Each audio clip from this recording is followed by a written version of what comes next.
Alright, hi friends, my name is Jenny and welcome back to another video.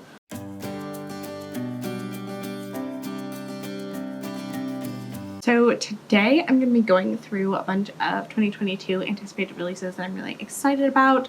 Obviously, as you can see from the title, I doubt that I'll be able to get to even most of these books, given like my grad school and just how much reading I feel I'll be able to do. And then also a priority of mine for 2022 is to read the books that I already own, but I am still always excited about anticipated releases and just wanted to share these with all of you in case you're looking for 2022 releases that you want to pre-order or get excited about. These are just some of the many ones that I have, found on the internet. So there's quite a few of them on this list, and this is going to go all the way through September. So I'm just going to go by month and just kind of briefly touch on all of the books, and then if you are interested in more information, feel free to kind of look it up on your own time or ask me questions if you have like specific questions about a book that you feel like I can answer. I'm happy to do so down in the comment section below. So let's just get into things. Starting in January, at the beginning of the month, The High House by Jessie Greengrass is coming out. This book has been out for a while in the UK, but it's just now coming out in the US, and is a climate fiction book about a family living in the UK in the midst of an environmental disaster, climate apocalypse type situation. According to the blurb, an emotionally precise novel about what can be salvaged at the end of the world. So excited about this one. I've heard good things from like British booktubers who have already read it since it's already been out for like quite a while, like over a year or something. Then the next one that a lot of people have been talking about that I've not read this author before, but this one in particular intrigues me, and that's To Paradise by Hanya Yanagihara. This is a 3-timeline novel set in 1893, 1993, and 2093, which I actually like books that take on multiple timelines and kind of connect the three of them. It also touches on Hawaii's history of colonialism and the kind of American experiment, as the blurb said, more broadly, so excited about that. Then another piece of climate fiction is How High We Go in the Dark by Sequoia Nagamatsu. And this is, as I said, like literary climate fiction about hundreds of years of humanity struggling to rebuild itself after the aftermath of a climate plague. So another like many-year saga that I usually get along with pretty well, although if they're more experimental, like Cloud Atlas by David Mitchell, which I absolutely hated, one of my least favorite books of all time, then I like them less. And I feel like both To Paradise and How High We Go have actually been blurbed like that. So I'm going to see what other people kind of continue to say. Then a few nonfiction books that are coming out still in January. The first of those is Worn, A People's History of Clothing by Sophie Fanhauser, and this is, as the title would say, a nonfiction book about the history of clothing and how it's made and how it's been made historically versus today, and I believe also touches a lot on themes of like kind of environmental and social concerns related to the fashion industry today, which I just finished just yesterday, The Conscious Closet by Elizabeth Klein, and I feel like these two books would be nice in conversation with one another. Then the other one that I've really been looking forward to for quite a while, because the publication of this one got pushed from 2021 to 2022, and that's South to America, A Journey Below the Mason-Dixon Line to Understand the Soul of a Nation by Imani Perry. Perry is actually from Mississippi, I want to say. She's from one of the states in the South, either Mississippi, Alabama, or Georgia. I don't entirely remember, but she is an academic that was kind of trained in her career in the North and has lived in the North for quite a while, but she's returning home to the South, and the crux of the argument of this book, I believe, is that like the South is really the core of the United States, and so grappling with the kind of history of the South specifically and how that informs the history of the rest of the country, which I've read in other books as well, particularly looking at it through a lens of like Black America. There's actually an academic text that I read for one of my courses that had a similar thesis, but I feel like this one will be really good. I also read Imani Perry in The Atlantic sometimes, and I really like her writing, so really excited about this one. This one is probably one of like my top priority books. Then Perpetual West by Mesha Marin. Mesha Marin wrote Sugar Run, which was her debut novel that I read several years ago now and really enjoyed, and this is her sophomore novel that takes place in the Southwest, the American Southwest, and it kind of grapples with the ideas of the border between the United States and Mexico, and apparently takes us from missionaries to wrestling matches to a luxurious cartel compound and deep into the psychic choices that shape our identities. A sweeping novel that tells us much about our perceptions of the United States and Mexico as it does about our own natures and desires. And I believe it's about a couple, and sounds intriguing. Finally, the last two books that I'm intrigued about in January, I actually have early copies of, which I requested them, I think, back in the summer, but the first of those is Tides by Sarah Freeman, and this is one of those kind of debut novels that's like not experimental but very like thinky, insular, like all inside one person's head, I'm pretty sure, type of novels about a woman who's in a marriage that's falling apart and moves to a seaside town, has some sort of soiree with a man who owns a wine shop. I don't really know. I don't entirely remember why I requested this book, but I have it. And then the other one I'm super excited about, and that's a debut short story collection by Morgan Thomas. And this one on the blurb is a collection that witnesses Southern queer and genderqueer characters determined to find themselves reflected in the annals of history, whatever the cost, which sounds very intriguing to me. I love short stories. I feel like that was a big part of my reading this year in 2021.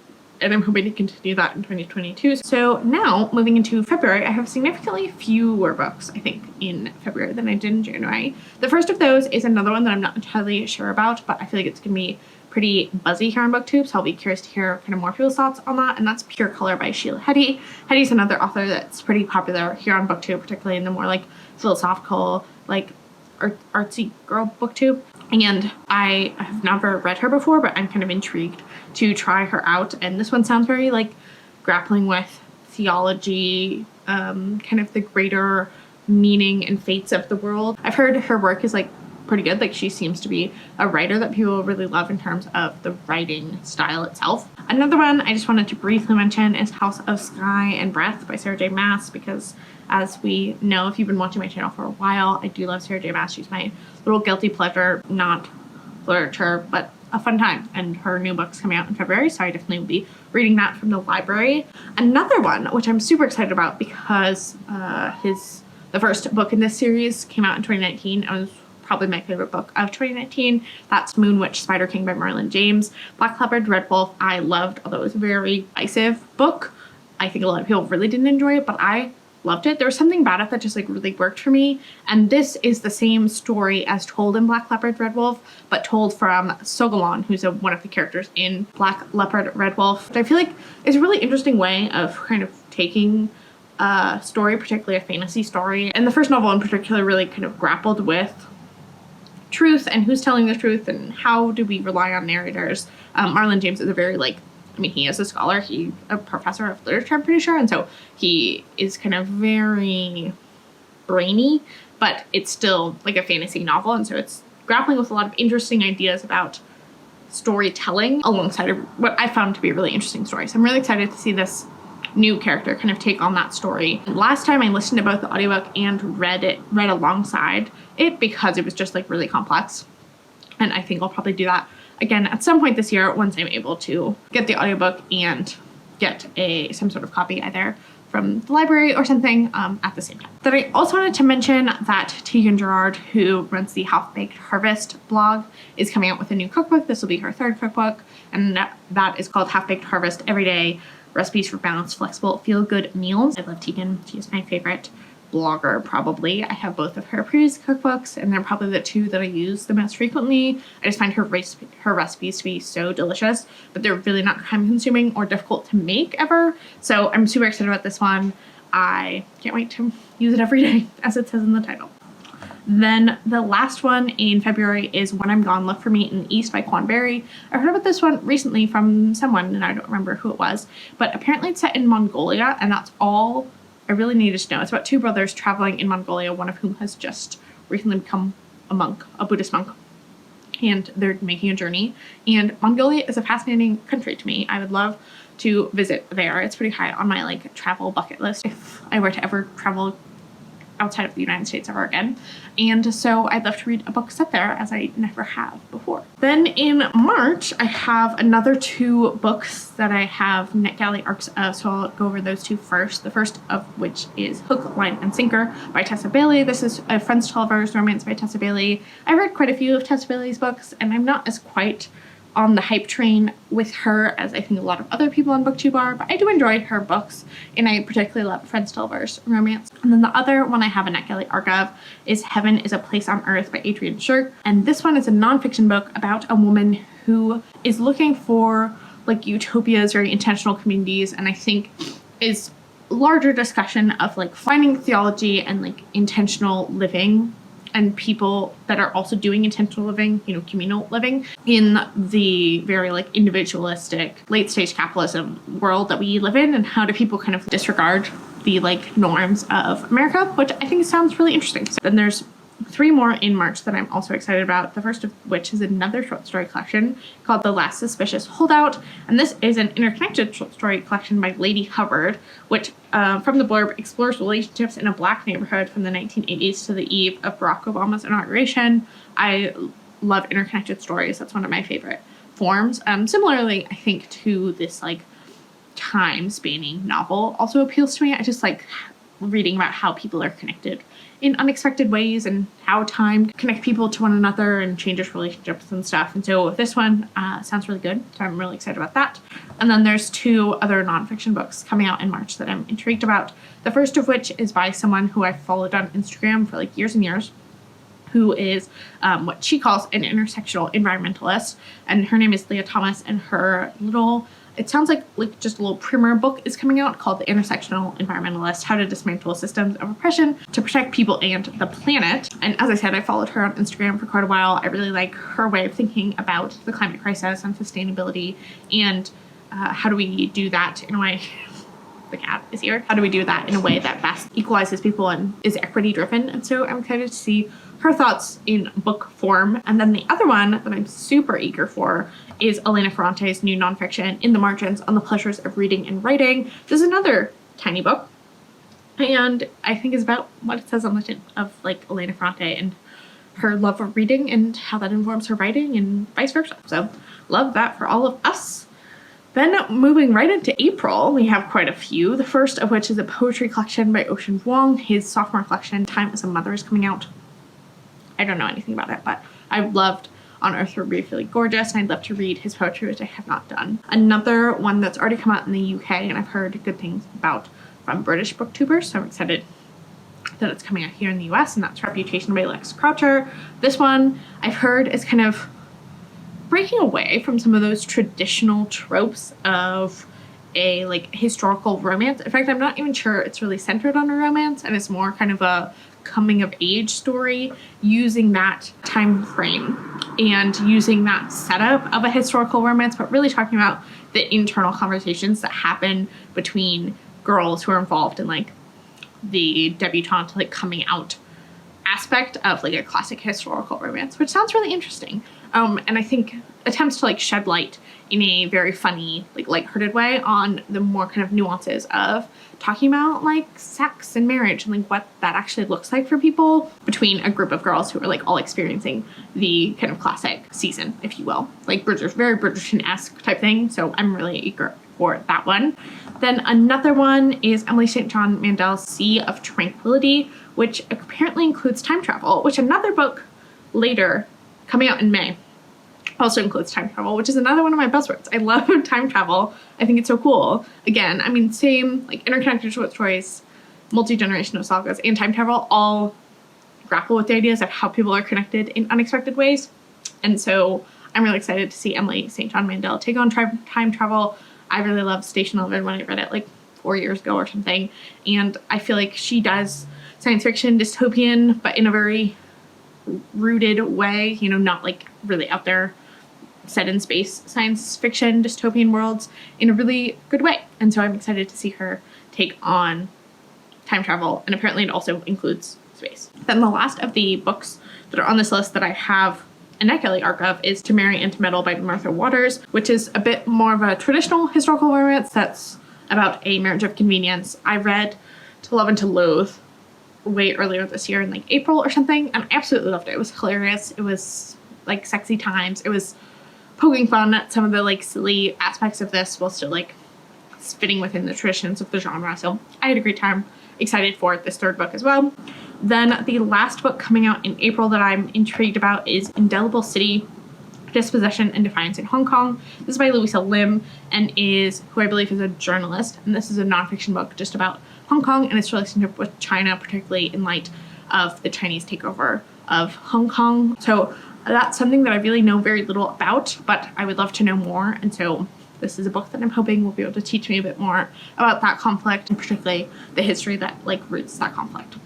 Then in May, I have two books that I'm excited about. The first of which is another one that's like the top of my list, super eager about this, which is This Time Tomorrow by Emma Straub. I love Emma Straub. I've read all of her books. No, I've not read all of them, but I've read the vast majority of them, and I really like her writing. It's like lighthearted, definitely kind of more commercial fiction, but it's really fun at the same time. And this one's about time travel, which, say no more, I just went on about how much I love time travel. So one of my favorite authors doing time travel, what's more to love?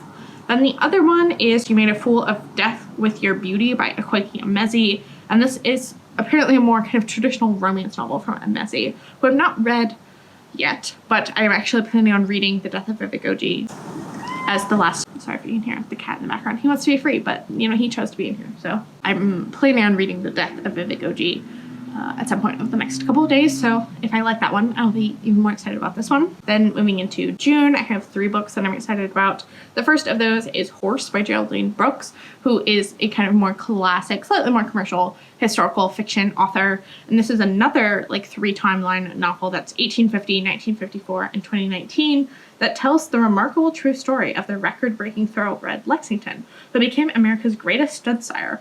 Horse is a gripping, multi-layered reckoning with the legacy of enslavement and racism in America, which sounded kind of similar to The Sport of Kings by C.E. Morgan, I think, that I also read several years ago and really enjoyed. So I thought I would give this one a try. I have read Geraldine Brooks before as well. I read her back in high school. I read this like book that was about the early Puritans that lived in Plymouth and their relations with the indigenous people there. And I enjoyed that book quite a lot. So I feel like Geraldine Brooks may be someone I will continue to enjoy. Either way, I feel like this is a book that my mom may also like. So that's fun. Then another one coming out in June is The Long Answer by Anna Hodgland. This is a debut novel that's about, as the blurb says, female friendship, sisterhood, and grief surrounding women's shared experiences of pregnancy and abortion. So that sounded fairly timely, also an interesting topic. I feel like that female conversations between friends is something that I look for in my fiction. So another kind of theme that intrigues me. And then finally, one that I'm definitely gonna have to wait to see what other people think of this, because I don't know, is another popular author here on BookTube that I've never read. And I'm not entirely sure she's for me, but for whatever reason, this book really appeals to me, and that's Latfona by Ottosha Moshfegh. So this is, again, literary historical fiction that's set during medieval times. And it sounds very weird. It's about like a boy, an orphan boy, who like becomes involved in a family, and I think a sheep's involved. I don't honestly know a ton about it, but I did study the Middle Ages when I was in 5th grade, because I went to like a progressive independent school for like late elementary, middle school, and our teachers got to pick what our like social studies topic was going to be, and my teacher in the 5th grade decided it was going to be the Middle Ages. So I've always had an interest in the Middle Ages, so any books that take place during the Middle Ages, like Matrix by Lauren Groff, which I've not read but I'm really excited about, interest me. And so this is another one that I'm intrigued about. I'm intrigued about people thinking about the Middle Ages, because it is a weird time in European history. Then I only have 1 book for July, August, and September each. The July book is Booked on a Feeling by J.T. Lee, which is a romance novel about a second like chance couple that involves a bookstore. Sounds fun. Then in August, the book that I'm excited about is called The Woman Could Fly by Megan Giddings. And I'm just going to read the blurb on this one because that's what intrigued me about it. It's a dystopian novel about the unbreakable bond between a young woman and her mysterious mother, set in a world in which witches are real. It's quite a tongue twister. And single women are closely monitored. I find witches another kind of interesting thing in fiction. I do think Megan Giddings' previous work, which I've also been intrigued about, I think it's called Lakewood. That's like almost horror, and I don't really do horror, so I'm not sure if this one also would be horror, but we'll see. And then last but not least, the only book that I know about so far in September is People Person by Candice Carty-Williams. This one is Candice Carty-Williams' sophomore novel. She wrote Queenie, which I read again, I think back in 2019, or maybe at the beginning of 2020.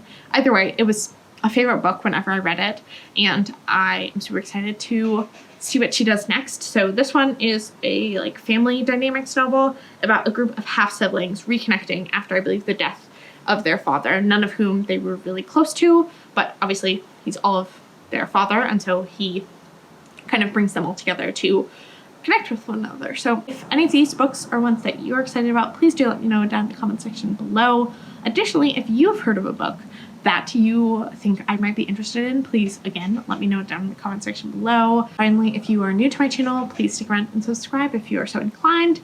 Thank you so much for watching, and I will talk to you next time.